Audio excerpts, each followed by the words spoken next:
There is a particular kind of cruelty that hides behind smiles and Sunday dinners,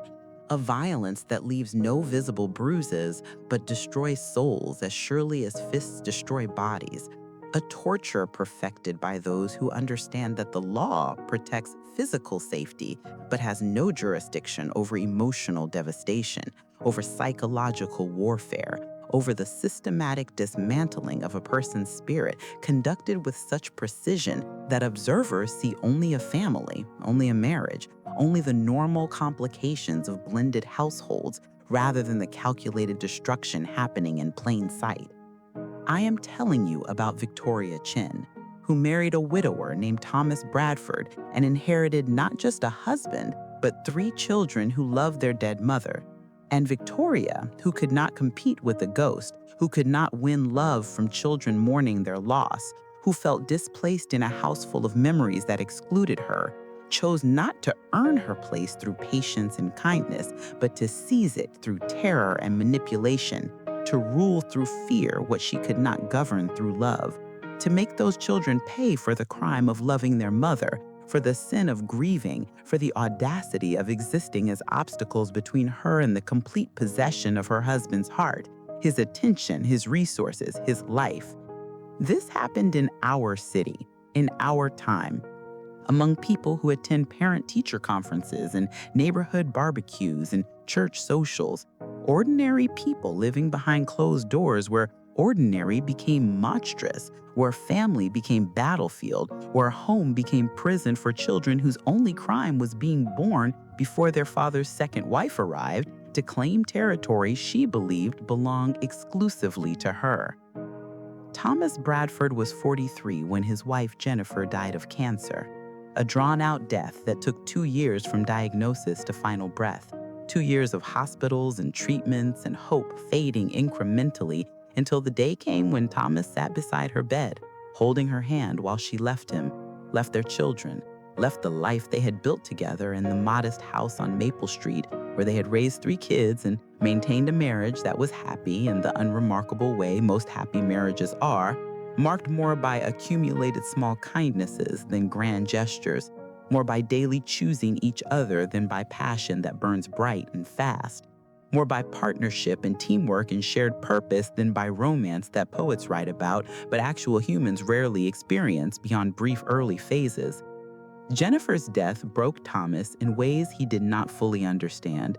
Not just grief, though grief was massive, overwhelming, a weight that pressed him down and made breathing difficult, made getting out of bed an act of will, made facing each day a test of endurance rather than a gift to be grateful for, but also guilt, terrible, consuming guilt that he had not saved her, had not done enough, had not been enough, had failed in his primary duty to protect his family, to keep them safe, to prevent disaster. And her death proved his inadequacy, his insufficiency, his failure as husband and protector and the person responsible for making everything okay when everything was decidedly not okay and never would be okay again. The children were 12, 10, and 7 when their mother died.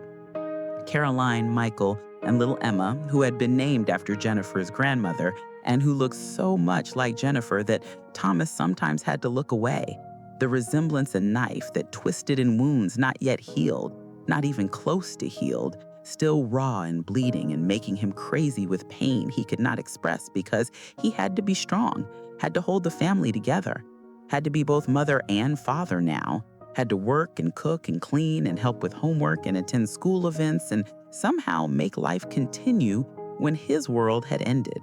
when the center had fallen out of everything, when getting through a single day without breaking down completely felt like victory, like achievement, like all he could manage and sometimes more than he could manage, but he managed anyway, because the children needed him, depended on him, looked to him to make sense of senseless loss, to provide security when security was illusion, to promise that everything would be okay when everything was manifestly not okay, and he had no idea how to make it okay or even approach okay or achieve anything beyond day-to-day survival that felt increasingly unsustainable.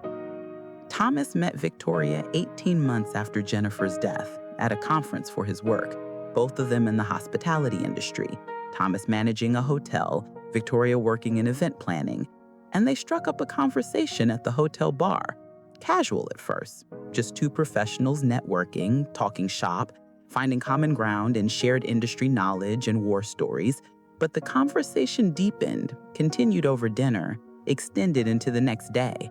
Thomas finding in Victoria something he desperately needed, which was distraction from grief, relief from the constant weight of loss, permission to feel something other than crushing sadness. And Victoria was beautiful and attentive and interested, asked questions about his life, listened to his story of loss with appropriate sympathy, offered herself as comfort, as possibility, as potential for future when he had been unable to imagine future beyond the next day, the next hour, the next breath drawn and released in the mechanical continuation of living that was not really living, but just not dying, just persisting, just surviving in ways that felt increasingly pointless, increasingly empty, increasingly unbearable. They dated long distance at first, Victoria living 2 hours away, coming to visit on weekends, meeting the children, trying to connect with them, though the children were wary, protective of their mother's memory, resistant to this new woman who seemed to be trying to replace someone irreplaceable, who smiled too much and tried too hard and did not understand that they did not want a new mother, did not want their father to move on, wanted everything to stop, to freeze, to preserve what had been rather than evolve into what might be, wanted their grief honored rather than interrupted, their loss acknowledged rather than fixed, their mother remembered rather than replaced. Victoria seemed understanding at first, patient with the children's coldness, telling Thomas that she knew this was difficult, that she did not expect to replace their mother, that she just wanted to be part of the family, to support them, to help however she could. And Thomas, desperate for help, for partnership, for someone to share the crushing weight of single parenthood and grief and trying to keep everything functioning, heard what he needed to hear, saw what he needed to see, interpreted her words as kindness rather than strategy, her patience as virtue rather than tactic, her understanding as genuine rather than performance designed to secure what she wanted, which was marriage, security, position, the life of a hotel manager's wife, the respect and status that came with that, the escape from her own limited prospects and uncertain future. They married after dating 10 months, a small ceremony with just family, Victoria in a cream-colored dress, Thomas in a suit, the children standing awkwardly beside them, participating because they had to, but not celebrating, not happy, not okay with this development, but powerless to prevent it, their father having made his decision, having chosen this woman over their objections, over their feelings, over their mother's memory. And they experienced the marriage as betrayal, as their father picking someone else, picking his own happiness over their grief, picking moving forward over honoring what had been lost. And they were not entirely wrong, though they lacked the maturity to understand that their father was drowning, was desperate, with making choices out of survival instinct rather than careful consideration, with clinging to Victoria like a drowning man clings to anything floating, not evaluating whether it will actually support his weight, not considering whether it might pull him under rather than save him, just grabbing, holding on, hoping this would somehow make everything better, somehow ease the pain, somehow create stability in a life that had become chaos, loss, endless struggle to maintain normalcy for children while he himself was falling apart, pretending to be okay while dying inside, wearing masks that became heavier every day until Victoria offered to help carry the weight, offered partnership, offered relief. And Thomas accepted without examining too closely what he was accepting, what he was bringing into his home, what he was exposing his children to, because he needed relief too badly to be careful, too desperately to be wise, too urgently to be patient. The change in Victoria began almost immediately after the wedding. Subtle at first, small comments about the children's behavior, little criticisms framed as concern, gentle suggestions that Thomas might need to be firmer, might need to establish better discipline, might need to require more respect for his new wife, for the authority she deserved as stepmother, as woman of the house, as his partner who should be supported and backed up and deferred to, especially since he was gone so much for work, since someone needed to be in charge when he was not home. since the children needed structure and consistency and consequences for misbehavior that Jennifer had perhaps been too lenient about, that Thomas in his grief had perhaps allowed to slide, creating spoiled, entitled children who needed correction, needed firm hand, needed to learn that life had changed and they needed to change with it, needed to accept Victoria's place in the family, needed to show respect and obedience and gratitude that their father had found someone willing to take on the burden of 3 children who were not hers, who had no obligation to them, who was doing them favor by agreeing to help raise them, to be present in their lives, to provide female guidance and discipline that they obviously needed, that their dead mother could no longer provide, that fell to Victoria now whether they appreciated it or not. Thomas, exhausted from work and grief and single parenting, heard Victoria's complaints and saw them as reasonable, saw his children through her eyes and found them lacking, found them difficult, found them ungrateful for what Victoria was offering, what she was sacrificing to be part of their family, and he began to side with Victoria in conflicts, to discipline the children more harshly, to demand they show respect to his wife, to treat her as authority figure, as parent, as someone whose rules must be followed and whose commands must be obeyed. And the children felt betrayed again, more deeply this time, felt their father had not just remarried, but had switched sides, had joined forces with this woman against them, had stopped being their protector and become their enforcer, punishing them for failing to love someone they had not chosen, for failing to accept replacement from mother they still mourned, for failing to pretend everything was fine when everything was terrible, when their home had been invaded, when their family had been colonized, when their father had been stolen by this woman who smiled at him and glared at them, who was sweet to him and cruel to them, who performed loving wife while being wicked stepmother, splitting her personality so completely that Thomas saw only the good version while they experienced only the bad. And when they tried to tell him, tried to explain what was happening when he was not there, he did not believe them, could not believe them, needed not to believe them because believing would mean acknowledging he had made terrible mistake, had brought danger into his home, had failed to protect his children again, this time not from disease but from predator wearing the disguise of savior. Victoria's tactics were sophisticated, honed through previous relationships, through lifetime of manipulation, through understanding human psychology well enough to exploit it, to use people's needs against them, to identify vulnerabilities and press them, to create dependence and isolation and control, while maintaining appearance of normality, of loving family, of woman trying her best in difficult situation.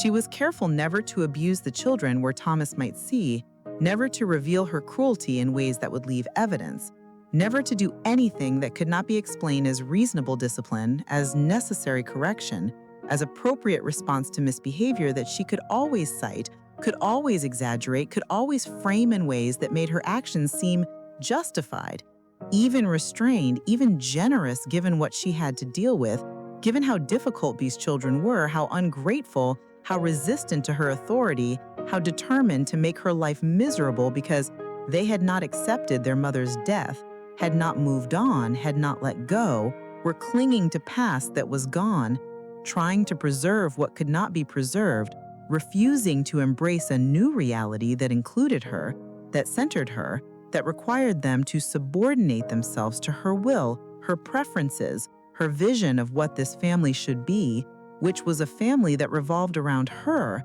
that served her needs, that existed to make her comfortable, her happy, her secure.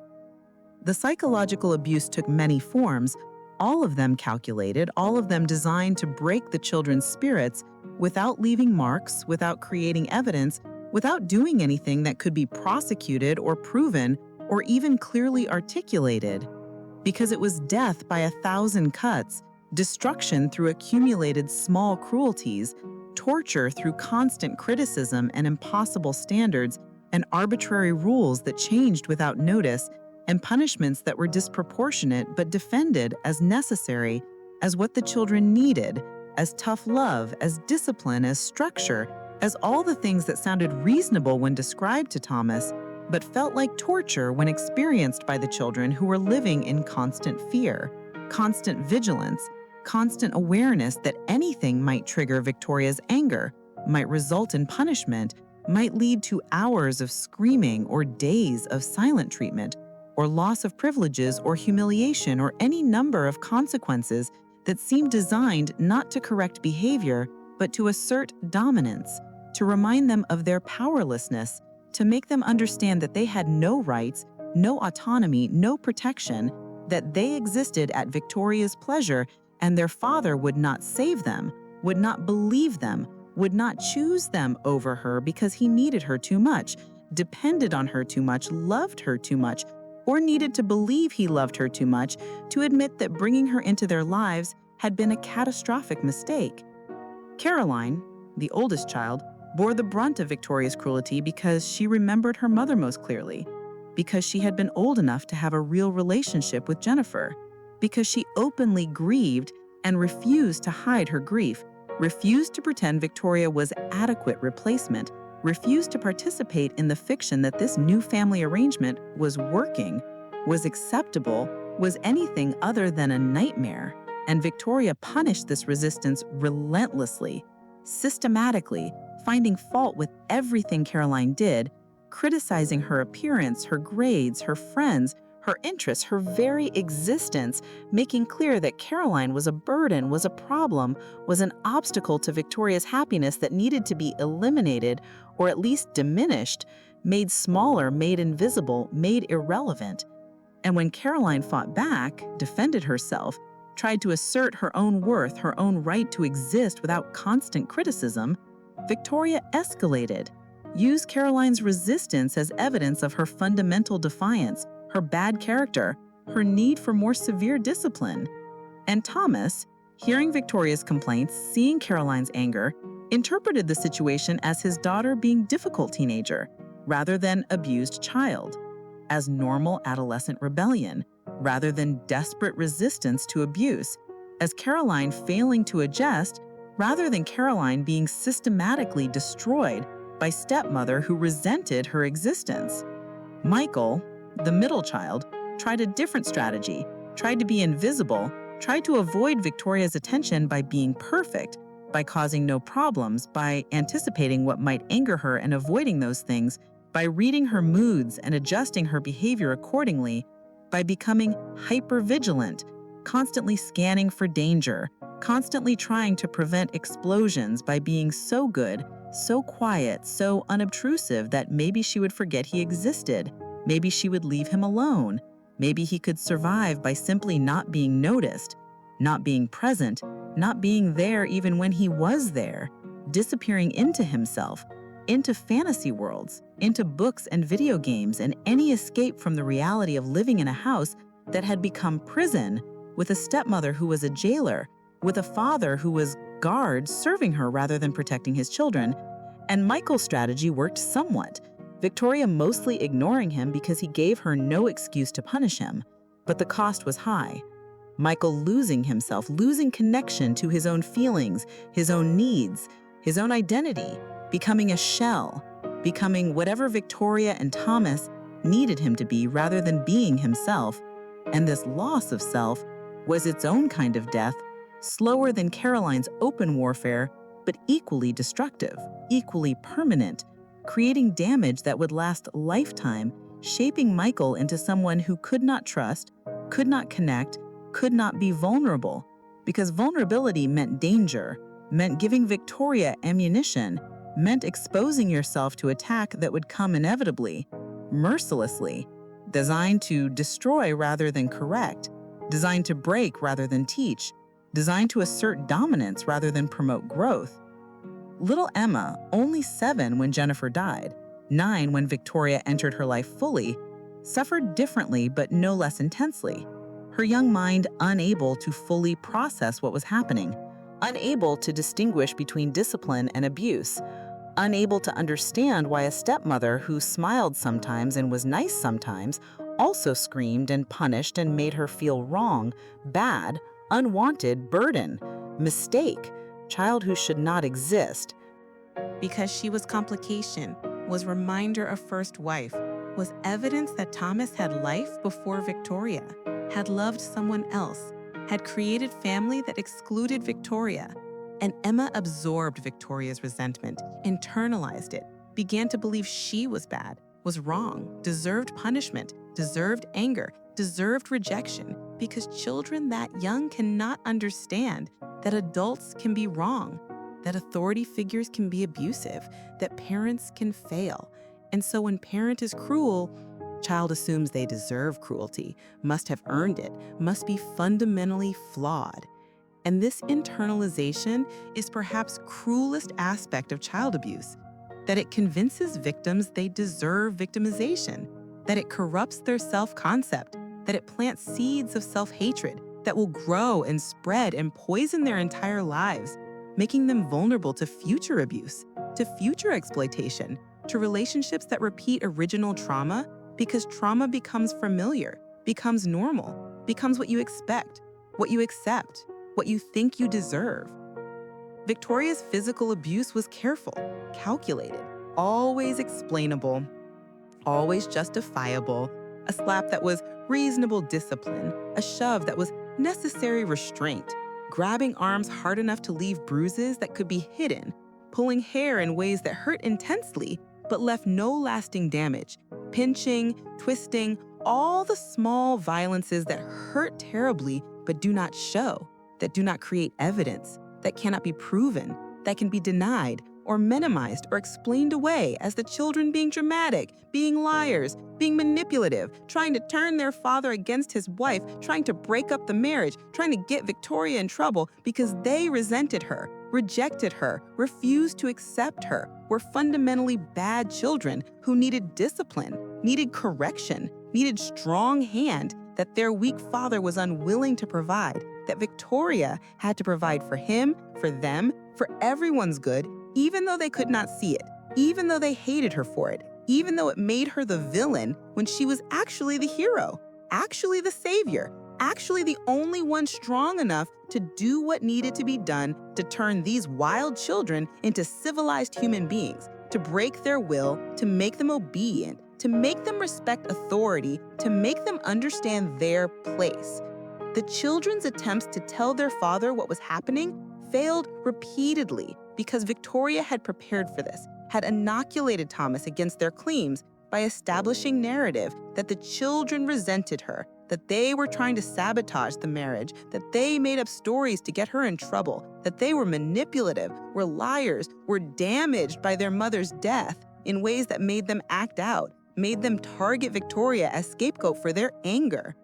And Thomas, needing to believe his marriage was working, needing to believe he had made right choice, needing to believe that remarrying had been solution rather than creating new problems, accepted Victoria's narrative, rejected his children's claims, punished them for lying, for disrespecting Victoria, for trying to sabotage his happiness. And each time he chose Victoria's version over theirs, each time he sided with her against them, each time he punished them for telling truth that he could not accept, he drove wedge deeper between himself and his children. He destroyed trust that could never be fully rebuilt. He proved to them that he would not protect them, that his love was conditional, that Victoria mattered more than they did, that they were alone, had no advocate, had no defender, had only each other, and even that was threatened because Victoria worked to divide them, to prevent them from supporting each other, from forming an alliance against her, from presenting a united front,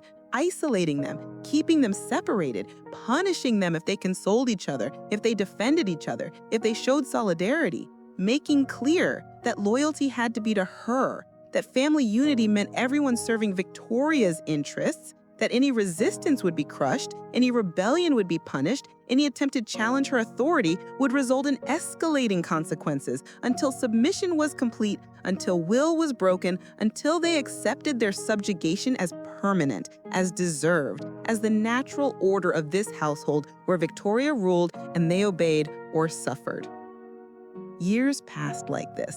the children growing up in an environment of constant stress, constant fear, constant awareness that they were unwanted, that their home was hostile territory, that the person who should have protected them had betrayed them. And they each developed survival strategies that would mark them forever. Caroline becoming angry and defiant, building walls, preparing to leave as soon as she was old enough, counting days until escape, until college, until freedom from this prison, from this woman, from this father who had failed her. Michael becoming withdrawn and detached, living in his head, disconnecting from feelings, from relationships, from anything that might hurt when inevitably lost or betrayed.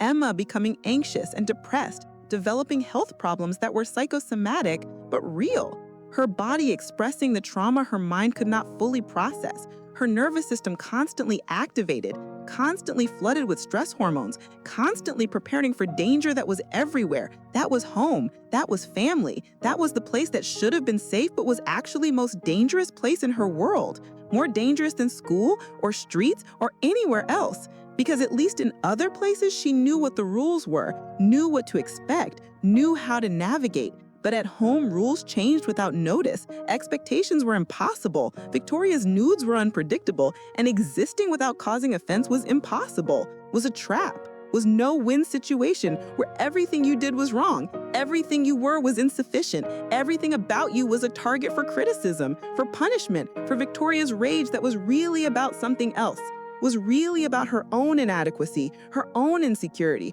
her own awareness that she was not Jennifer, could never be Jennifer, could never be loved the way Jennifer had been loved. And so she punished the children for reminding her of this, for existing as evidence of what she was not, what she could not be, what she resented having to compete with, even though Jennifer was dead, even though the competition was over, even though Victoria had won by default, by being alive, by being present, by being willing to marry a widower with 3 kids. And still she felt she was losing. Still she felt threatened. Still she felt the need to assert dominance, to prove her superiority, to make those children pay for making her feel inferior, for stirring insecurities she could not manage, could not contain, could not process except through violence, through cruelty, through the systematic destruction of 3 innocent children whose only crime was existing, was loving their mother, was grieving their loss, was refusing to simply accept Victoria as adequate replacement, as improvement, as an upgrade rather than a downgrade, as a blessing rather than a curse.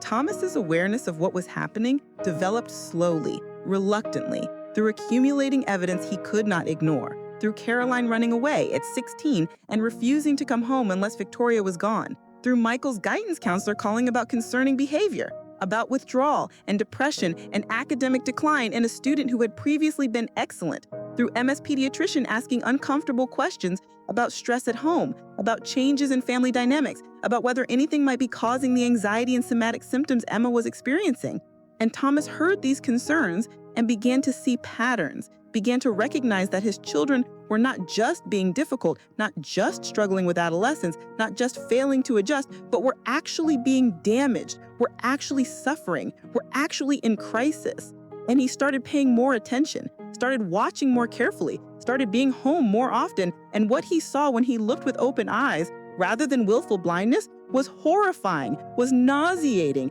was undeniable evidence that Victoria was not the woman he thought he married, not the partner he needed, not the stepmother his children deserved, but was actually predator, was actually abuser, was actually danger he had brought into their lives, had forced them to endure, had defended against their protests, had enabled through her refusal to see, his need to believe his choices were good, his marriage was working, his life was functioning, when actually everything was broken, everything was toxic, everything was destroying his children day by day, moment by moment, in ways that would mark them forever, damage them permanently, create scars that would never fully heal because some wounds are too deep, some betrayals are too profound, some abandonments are too complete to ever be fully repaired.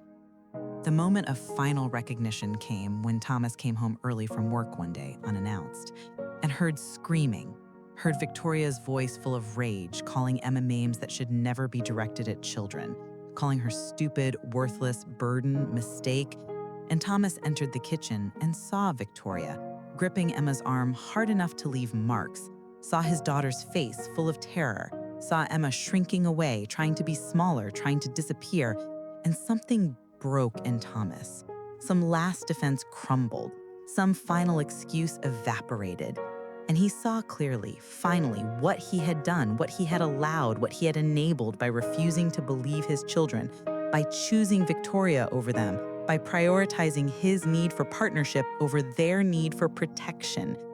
And the guilt that crashed over him was overwhelming, was crushing, was combined horror of recognition and shame of complicity, understanding that he was not innocent victim of Victoria's deception, but was actually accomplice, was actually enabler, was actually part of the abuse machine because his refusal to see had allowed it to continue. His unwillingness to believe had permitted Victoria's escalation. His choice to side with her had isolated his children, had left them defenseless, had abandoned them to abuse that he should have prevented, should have stopped, should have recognized immediately if he had been paying attention, if he had been prioritizing correctly, if he had been the father his children needed rather than the husband Victoria wanted. Thomas told Victoria to leave that day. Immediately, that night, no discussion, no negotiation, no chance for explanation or excuses or promises to change. Just leave, get out, the marriage was over, had been mistake, had been disaster, and Victoria's mask finally dropped completely. She showed him the rage she had always directed at his children, screamed at him about his ingratitude, about everything she had sacrificed, about how she had devoted herself to his impossible children, his ungrateful brats, his spoiled monsters who had made her life hell, who had never appreciated her, who had sabotaged the marriage from the beginning. And Thomas heard these words and recognized them as confession, as admission, as revealing exactly what his children had been trying to tell him for years. And he felt sick, felt disgusted with Victoria, but more disgusted with himself, with his failure, with his blindness, with his betrayal of his children who had depended on him and found him wanting, found him choosing someone else, found him inadequate in the one job that mattered most, which was protecting them, keeping them safe, believing them when they told him they were in danger, acting on that belief rather than dismissing it as inconvenient, as threatening to his comfort, as requiring him to admit failure, to acknowledge mistake, to tear down the life he had tried to build on rotten foundation, on false premise, on partnership with someone who was not partner but predator. Victoria left, but the damage remained permanent and profound, years of abuse having shaped his children in ways that could not be quickly healed, that could not be simply fixed through removal of abuser and apologies from father who had failed them, who had not believed them, who had sided with their abuser repeatedly, who had made them feel abandoned, unprotected, unloved, secondary, less important than his marriage, his comfort, his needs. And that betrayal was in some ways worse than Victoria's abuse because her cruelty was at least honest,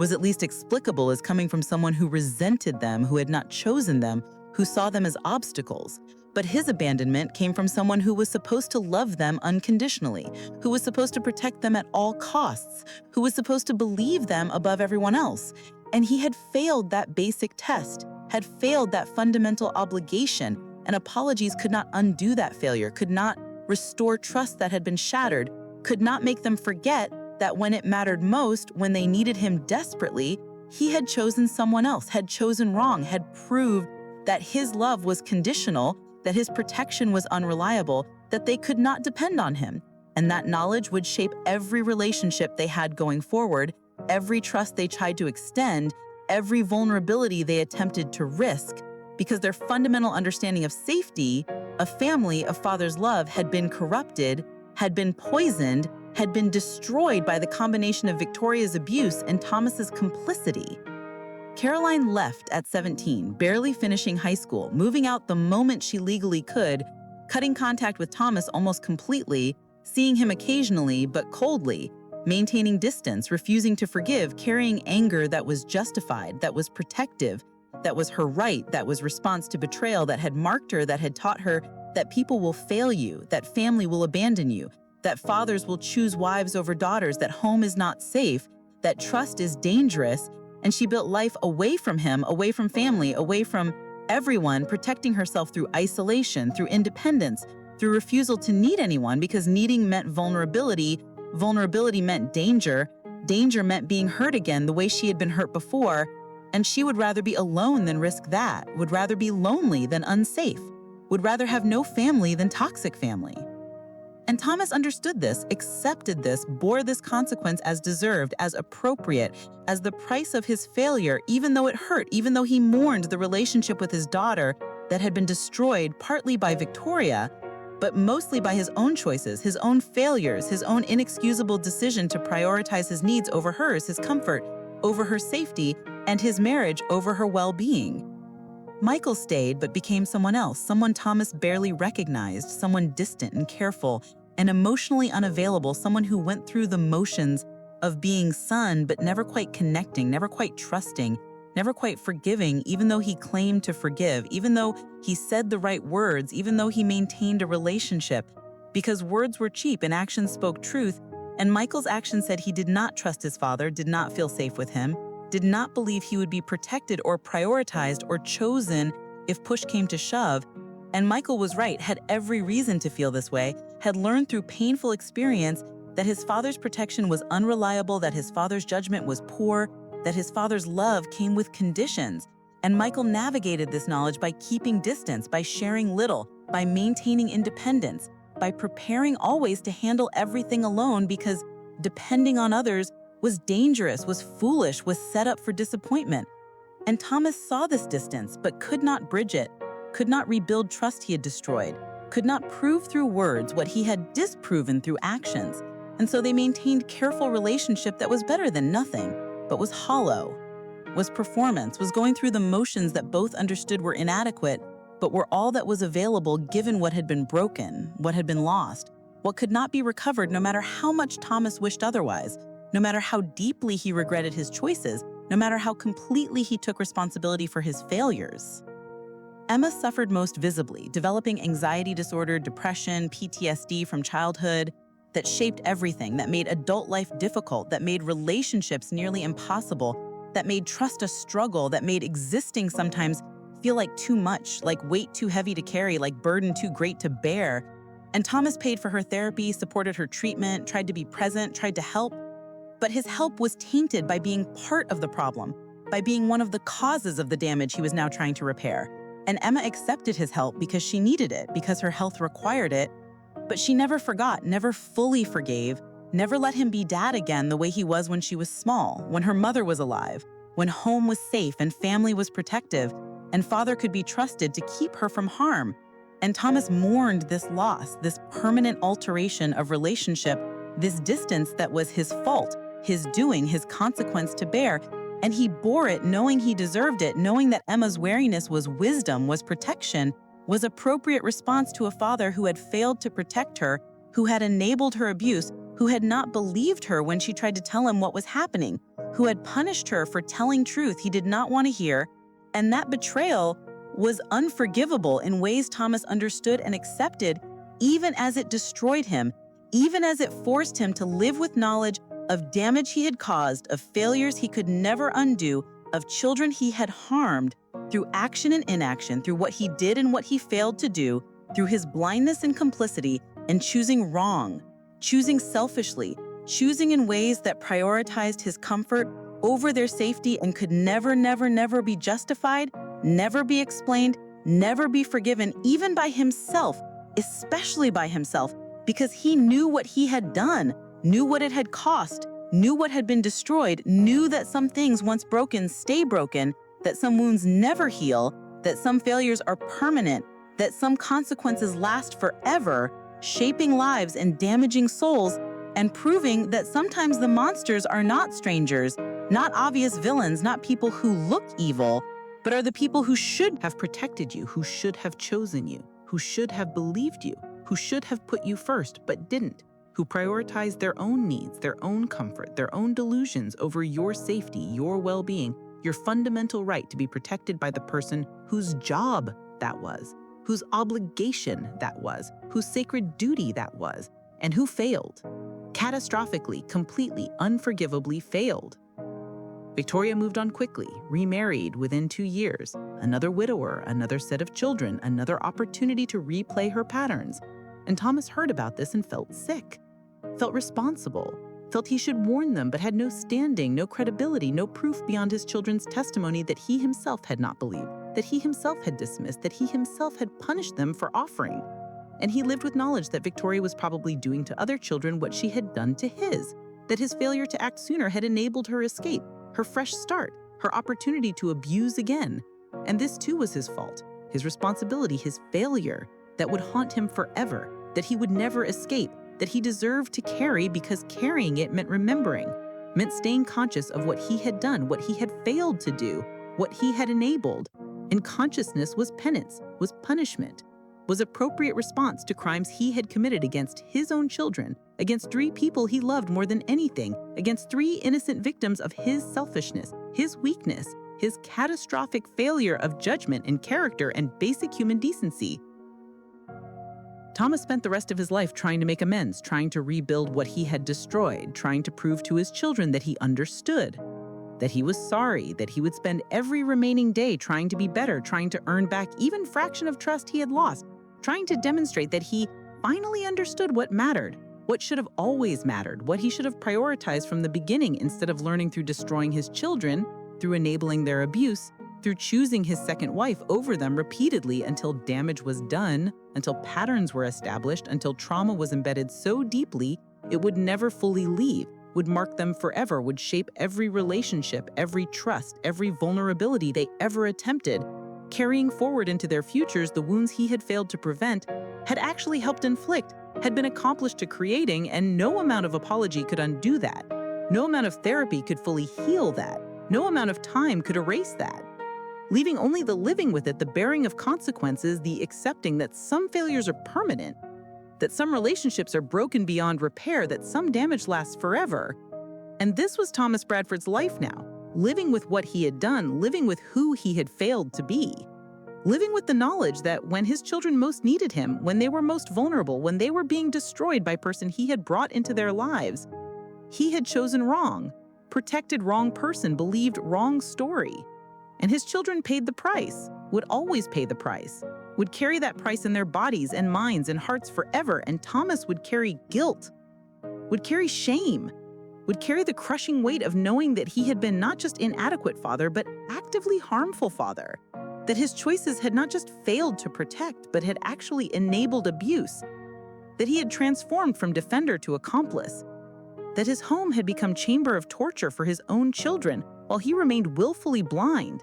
choosing comfort over truth, choosing delusion over difficult reality, choosing his second wife's manipulative version of events over his own children's desperate pleas for help, for belief, for protection that never came when they needed it most. The karma that people speak of, the justice that believers claim exists even when invisible to immediate observation, arrive not through any dramatic event, but through the slow accumulation of consequence, through the natural working out of choices and their effects over time. Victoria's second marriage ended badly, her new stepchildren reporting her abuse to authorities with more credibility than Thomas's children had possessed, their claims supported by teachers who had seen warning signs, by counselors who had documented concerning patterns, by a father who, unlike Thomas, believed his children immediately, who investigated rather than dismissed, who chose them over his wife without hesitation, without deliberation, without the tortured internal conflict that had paralyzed Thomas for years. Victoria was charged with child abuse, convicted on multiple counts, sentenced to probation and mandatory counseling, and permanent record that would follow her forever, that would make future victims harder to find, future abuse harder to perpetrate.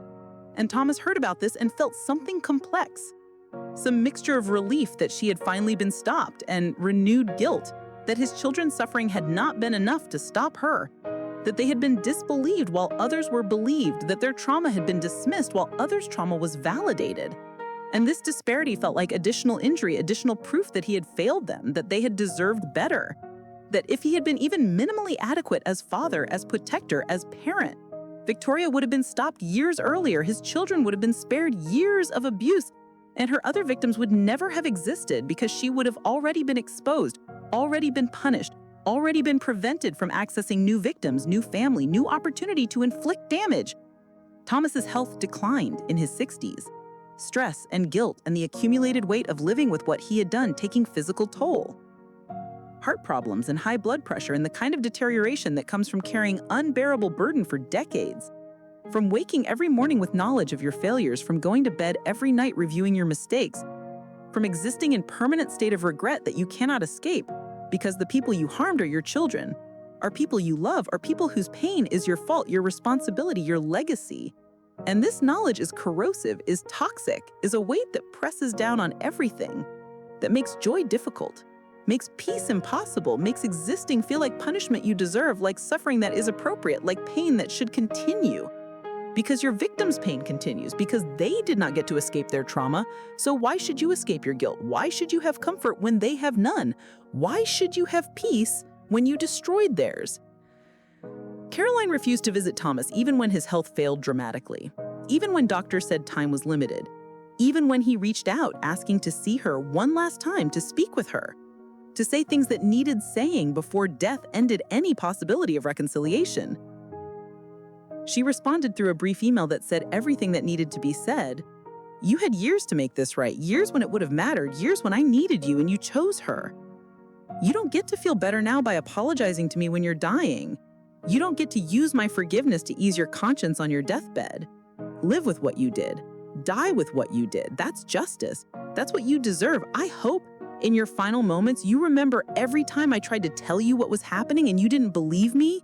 I hope you remember every time I begged you to help and you punished me instead. I hope you remember choosing her over me, over Michael, over Emma. Every single time we needed you. I hope that memory is the last thing you take with you. Because that's the memory I live with every day. That's the father I remember. Not the one who's sorry now. The one who wasn't sorry then when it mattered. The words were cruel, and Thomas knew he deserved every bit of cruelty they contained, knew he had earned this rejection, this refusal of deathbed absolution, this withholding of forgiveness that would have eased his passing, but that Caroline was absolutely right to withhold, because forgiveness given too easily would dishonor the suffering she had endured, would minimize the damage he had caused, would suggest that pretty words spoken in final days could somehow balance accounts that could never be balanced, could somehow repair relationships destroyed not through momentary lapse, but through years of sustained failure, through a pattern of choosing wrong, through a systematic prioritization of his comfort over her safety. And no amount of dying changed that history, altered those facts, transformed failure into success, or betrayal into protection, or abandonment into presence. Caroline's refusal to grant him peace was itself form of justice, was appropriate consequence, was the price he should pay for what he had done. And Thomas accepted this, even as it hurt, even as it meant dying without reconciliation with his eldest child, without the comfort of knowing he had been forgiven, without the opportunity to make amends at the end of his life, but with knowledge that his rejection was the natural and just outcome of a life lived so poorly. A life marked by frequent betrayals and calculated selfishness, a life that served as a warning to all who observed it of the importance of listening to your children, protecting them, prioritizing their well-being above all else. The justice that the world delivered, often belated and subtle, took the form of natural consequences, not the dramatic interventions some fantasized, but the unfolding of life in its logical progression, which for Victoria meant a lonely and feared end. Feared reports to authorities by adult children who finally had the voice that would be believed. Feared of exposure, feared of accountability. Feared of the counselor who once again asked dicey questions. Feared of consequences, feared of undoing a life built on dishonesty and manipulation and cruelty. Feared of being finally seen for who she was rather than who she pretended to be. And Thomas heard about this from a friend of hers and felt something complex. Some mixture of relief that she had finally been stopped and renewed guilt that his children's suffering had not been enough to stop her,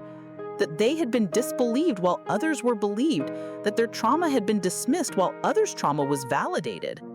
And this disparity felt like additional injury, additional proof that he had failed them, that they had deserved better, that if he had been even minimally adequate as father, as protector, as parent, Victoria would have been stopped years earlier, his children would have been spared years of abuse, and her other victims would never have existed because she would have already been exposed, already been punished, already been prevented from accessing new victims, new family, new opportunity to inflict damage. Ease of believing he had somehow made amends sufficient to warrant absolution. Dying instead with the knowledge that he had failed, had caused permanent damage, had destroyed a relationship that should have been sacred, had been one more man who had chosen a woman over his children, had repeated a pattern that destroys families, that damages generations, that should be seen as crime but is normalized, is accepted, is explained away with understanding and sympathy for the man, for his needs, for his difficulty, while the children are dismissed, are told to adjust, are blamed for not accepting, are punished for resisting their own abuse.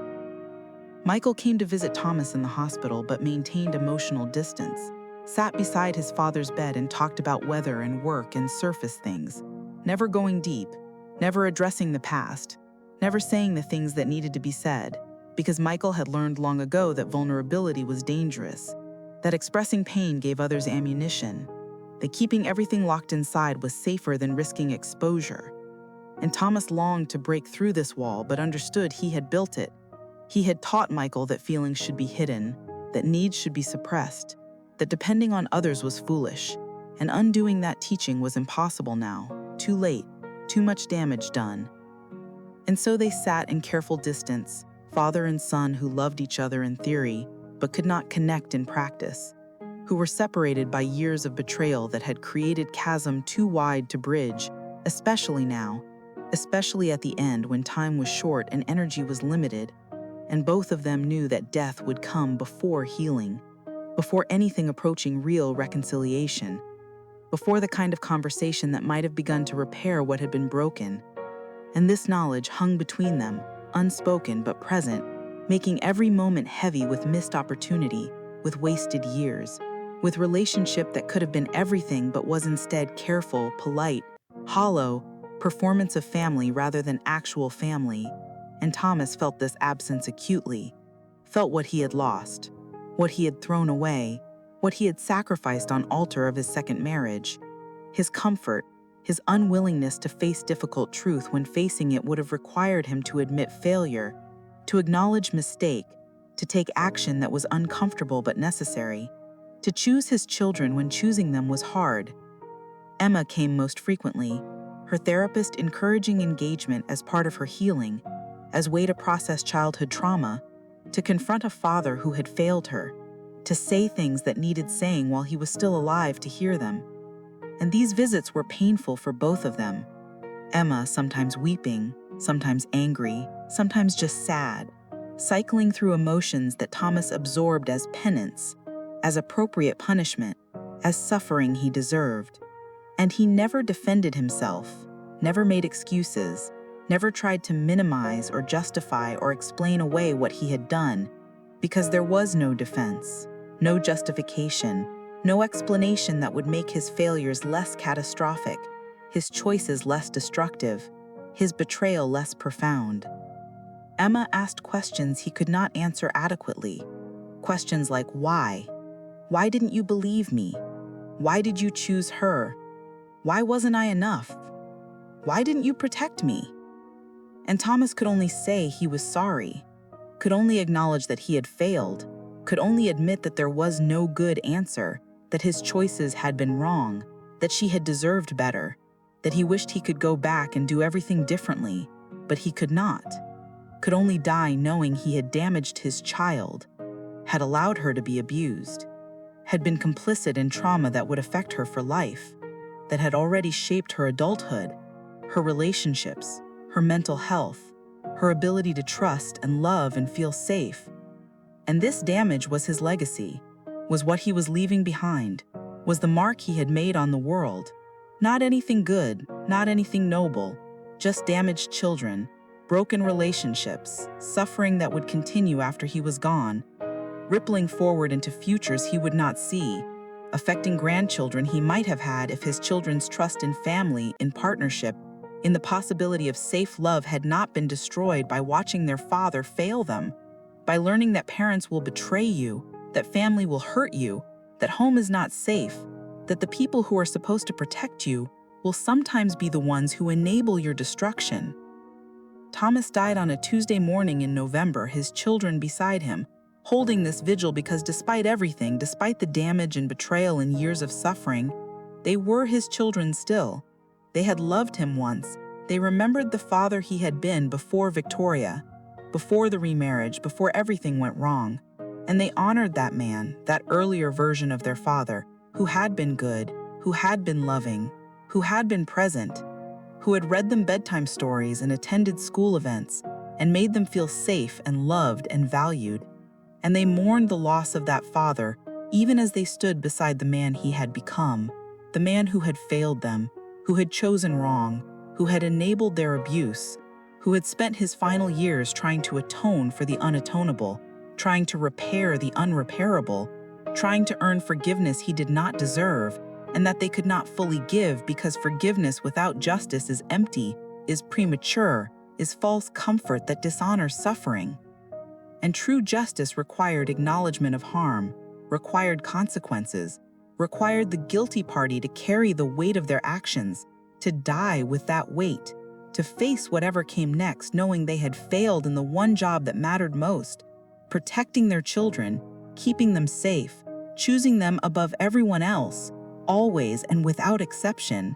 And Thomas had not done this, had chosen his wife over his children repeatedly, had prioritized his comfort over their safety, and this failure was his defining characteristic, was what he would be remembered for, was his legacy that would outlast him, that would shape his children's memories of him, that would be passed down in family stories as a cautionary tale, as a warning about what can happen. Happens when parents fail, when fathers choose wrong, when families allow predators access to children because adults are too blind or selfish or weak to protect the vulnerable from the predatory. The funeral was small, just immediate family. Thomas having outlived most of his generation, having alienated many friends through his choices, having become someone people avoided because his story was uncomfortable, was too close to failures others feared in themselves, was a reminder that good people could do terrible things, that loving parents could harm their children, that intentions meant nothing without actions, that trying was insufficient without succeeding, and many people preferred not to confront these truths, preferred to maintain comfortable distance from examples that challenged their self-concepts, that suggested they too might be capable of catastrophic failure, that made them examine their own choices, their own priorities, their own relationships with more honesty than was comfortable. And so, Thomas had died somewhat isolated, his social circle contracted, his relationships limited largely to his damaged children, who came out of obligation more than affection, out of duty more than desire, who gave him minimum necessary attention because anything more felt like too much, felt like rewarding failure, felt like pretending the past was less terrible than it had been. And they could not do that, could not pretend, could not make his ending easier than it deserved to be, could not grant him peace he had not earned, forgiveness he did not deserve, absolution that would dishonor their suffering by suggesting it had been minor, had been forgiven, had been overcome when actually it persisted. Actually, it shaped everything. Actually, it would last their entire lives, marking them, damaging them, creating wounds that would never fully heal no matter how much therapy they received, how much time passed, how much distance they created from childhood that had been stolen from them, corrupted by abuse their father had enabled, had facilitated, had defended until he could not deny it anymore. And by then, damage was done, was permanent, was irreversible. The minister who performed the service spoke carefully, trying to honor the dead while not lying about him, acknowledging Thomas's failures while also recognizing his final years of attempted atonement, his recognition of his wrongs, his efforts to make amends even though amends were insufficient, were too late, were gestures that could not undo what had been done, and the minister's words pleased no one,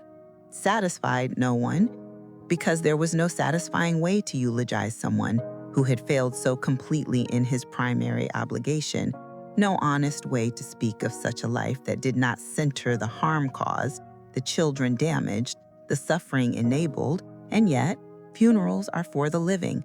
are supposed to provide comfort, are supposed to offer closure, and there was no closure here, no comfort, only the ending of a life that had contained both good and terrible, a man who had been good father once and catastrophically bad father later, who had loved his children but had not protected them, who had regretted his failures but had never adequately repaired them, who died knowing he had caused permanent damage to people he loved most, and this knowledge was both appropriate punishment and insufficient consequence, because he got to die got to escape, got to be released from burden of living with what he had done, while his children had to continue living with what he had done to them, had to carry damage forward, had to navigate lives shaped by trauma he had enabled, had to somehow build healthy relationships despite having learned that parents betray, that family harms, that home is dangerous, that the people who promise to protect you will sometimes be the ones who destroy you. After the funeral, the three siblings sat together for the first time in years, united briefly by their father's death, by their shared history, by their common experience of being damaged by the same man, betrayed by this same father, failed by the same person who should have protected them. And they talked about what had happened, sharing stories, comparing experiences, recognizing patterns, understanding finally and fully that it had not been their fault, had not been their failing, had not been because they were bad or difficult or ungrateful, but had been because their father had chosen wrong, had been weak, had been complicit, had been inadequate in every way that mattered. And this understanding was liberating in some sense, was validating, was confirmation that their memories were accurate, their perceptions were true, their suffering was real and acknowledged and not diminished or dismissed or explained away. But it was also painful, was reopening wounds, was forcing them to confront again what they had survived, what they had lost, what they would never have because their childhoods had been stolen, their innocence destroyed, their fundamental sense of safety and family corrupted in ways that could not be restored, could not be replaced, could only be mourned, could only be acknowledged as loss that was permanent, damage that was lasting, harm that was real, regardless of apologies, regardless of attempted amends, regardless of deathbed regrets that came too late to matter, too late to change anything except perhaps easing the conscience of the man who had caused the harm while doing nothing for the people who had to live with the consequences. Caroline spoke about her anger, her continued inability to forgive, her belief that her father had died without truly understanding what he had done, without truly grasping the magnitude of damage he had caused, without truly accepting that his failures had not just been mistakes, but betrayals, not just errors, but crimes against his own children, against three innocent people who had depended on him absolutely, who had trusted him completely, who had believed he would protect them and had learned through painful experience that their belief was wrong. Their trust was misplaced. Their father was not the hero they had thought, but instead weak man who chose his own comfort over their safety, who had enabled their abuse rather than prevented, who had punished them for telling the truth he did not want to hear. And these actions were unforgivable in Caroline's view, deserved to be unforgiven, should be remembered as failures rather than excused as human weakness, because being human did not excuse harming children. Being weak did not justify enabling abuse. Making mistakes did not cover years of sustained wrong choices, of a pattern of prioritizing self over children, of a systematic failure to protect the people whose protection was his primary obligation, his sacred duty, his reason for existing as a father. And he had failed that duty completely, catastrophically, in ways that destroyed lives. And Caroline would not pretend otherwise, would not soften that truth, would not grant posthumous absolution that he had not earned, that their suffering did not warrant, that would dishonor the children they had been, the pain they had endured, the damage they still carried. And many people preferred not to confront these truths, preferred to maintain comfortable distance from examples that challenged their self-concepts, that suggested they too might be capable of catastrophic failure, that made them examine their own choices, their own priorities, their own relationships with more honesty than was comfortable. Michael spoke about his distance, his inability to connect, his relationships that failed because he could not trust, could not be vulnerable, could not believe that people would choose him, would protect him, would prioritize him when push came to shove. And he traced this directly to what his father had taught him, that love was conditional, that protection was unreliable, that even parents would betray you if their own needs were strong enough, if their own comfort was threatened, if choosing you meant discomfort for them, And this lesson had shaped everything, had made him unable to form lasting partnerships, unable to have children of his own because he did not trust himself not to fail them the way his father had failed him, unable to believe that he could be a good parent when his model of parenting was so catastrophically bad, when his own father had demonstrated that good intentions meant nothing, that love was insufficient, that wanting to protect your children did not mean you actually would when tested, when choosing them was difficult, when protecting them required sacrifice, required discomfort, required admitting you had made a mistake, had brought danger into your home, had married the wrong person, had prioritized the wrong things, and their father had failed all these tests, had chosen wrong every time,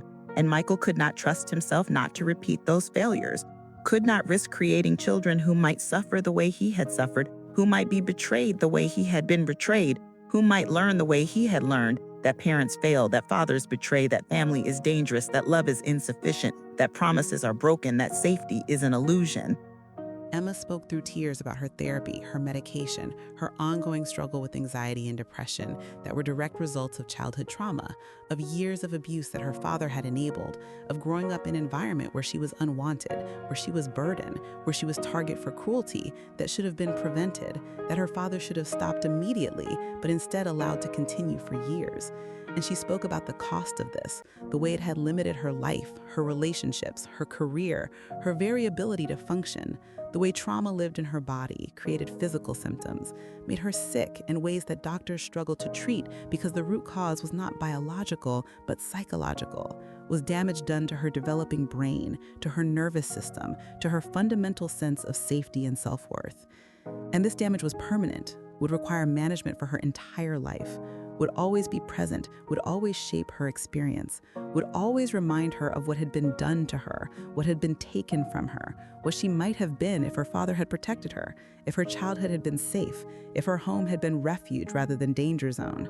And she lived with this knowledge every day, woke up with it, went to bed with it, carried it through every moment. And her father's death did not end it, did not relieve it, did not make it better, just meant that the person responsible for this damage was gone, was beyond accountability, was beyond having to face daily reminder of what he had done, while she remained, living with consequences, carrying damage forward, trying to build life from broken pieces her father had left her with, trying to find healing that was partial at best, that was ongoing process rather than achievable destination, that was management rather than cure, because some damage is permanent, some wounds do not heal, some things once broken stay broken.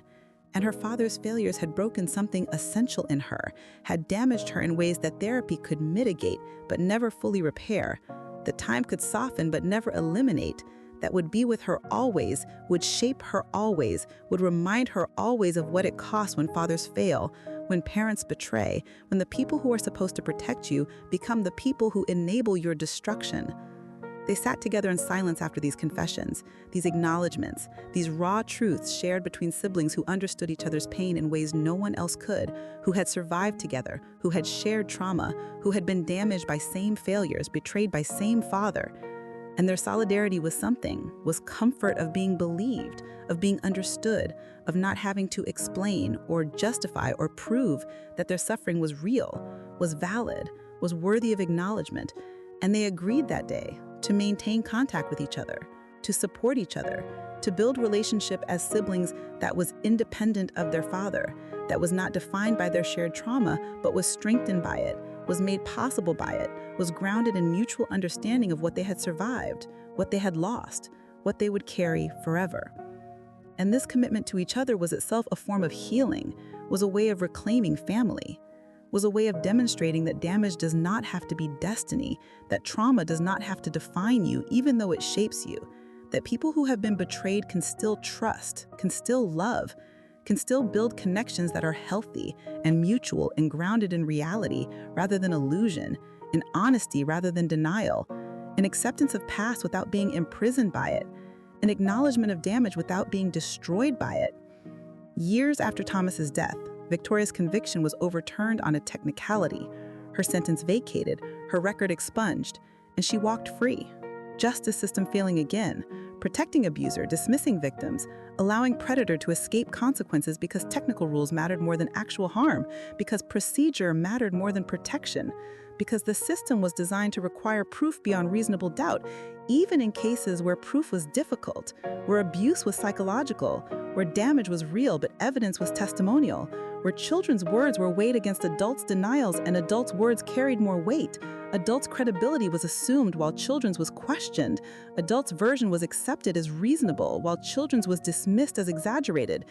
And this imbalance, this structural bias, this systematic privileging of adult perspective over child experience enabled abuse, enabled Victoria, enabled countless abusers who understood how to work within the system, how to avoid creating evidence, how to abuse in ways that could be denied, could be explained, could be minimized, could be defended as reasonable discipline, as appropriate parenting, as necessary correction, as anything except what it actually was, which was violence,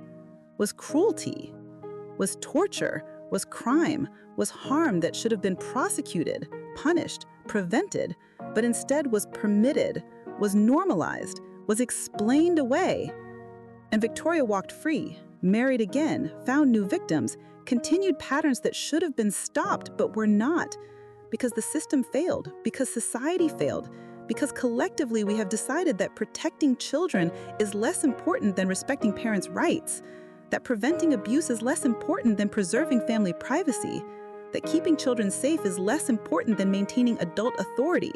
And these priorities are wrong, are backward, are precisely what enables abuse to continue, to flourish, to destroy generation after generation of children who grow up learning that adults will hurt them, that parents will betray them, that the world is not safe, that they are not protected, that their pain does not matter, that their suffering is acceptable price for maintaining social structures that privilege adults, that prioritize family privacy, that treat children as property rather than people, as subordinates rather than sovereign beings deserving protection, deserving dignity, deserving belief when they report abuse, deserving action when they request help, deserving safety as a fundamental right rather than conditional privilege that can be revoked by adults who decide that hurting children is acceptable, is justified, is necessary, is just how things are done.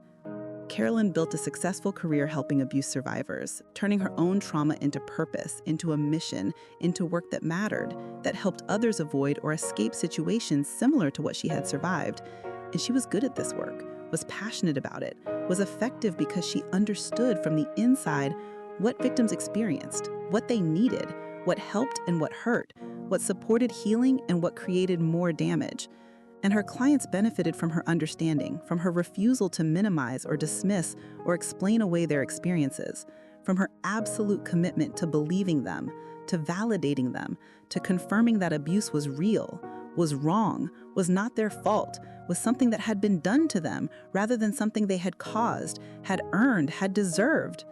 And this message, simple but profound, was healing in itself, was sometimes the first time these survivors had heard it, first time anyone had said clearly and without qualification that the abuse was real and wrong and not their responsibility.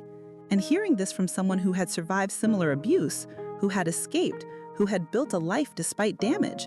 gave them hope, gave them a model, gave them a possibility of a future beyond trauma, beyond damage, beyond being defined entirely by the worst things that had happened to them. Michael never married, never had children, maintained relationships that were casual, that required nothing, that could be ended easily without much pain, protecting himself through isolation, through refusing to be vulnerable, through keeping everyone at distance where they could not hurt him, could not betray him, could not disappoint him. And he was lonely, but loneliness felt safer than vulnerability, felt more manageable than trust, felt like price worth paying to avoid risk of being betrayed again, of being abandoned again, of learning again that people will choose their own comfort over his safety, will prioritize their own needs over his well-being, will fail him when he needs the most.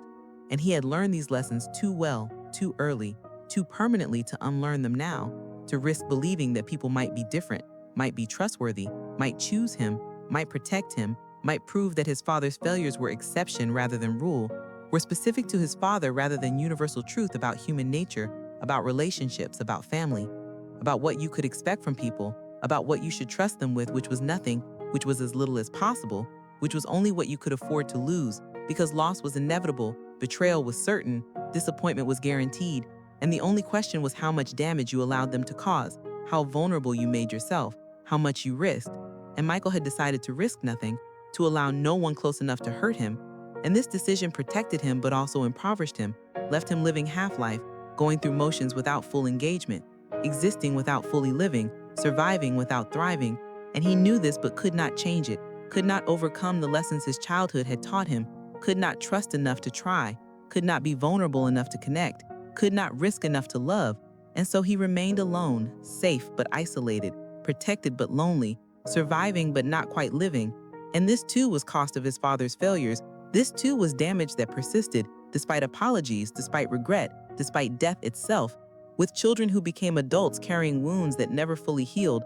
living lives that were shaped by trauma, struggling with relationships, with trust, with the most basic aspects of being human that should have been easy, should have been natural, should have been learned in childhood through having parents who protected them, who chose them, who believed them, who made them feel safe. But instead they had father who failed them and stepmother who abused them, and no protection, no safety, no childhood that was actually childhood, rather than battlefield, rather than survival training, rather than education in how families destroy, how fathers betray, how home becomes hell when wrong person is allowed access, is given authority, is permitted to harm unchecked, because the person who should have stopped it chose not to see, chose not to believe, chose not to act, chose his own comfort over their safety, and they lived with this choice, carried this choice, were shaped by this choice for their entire lives.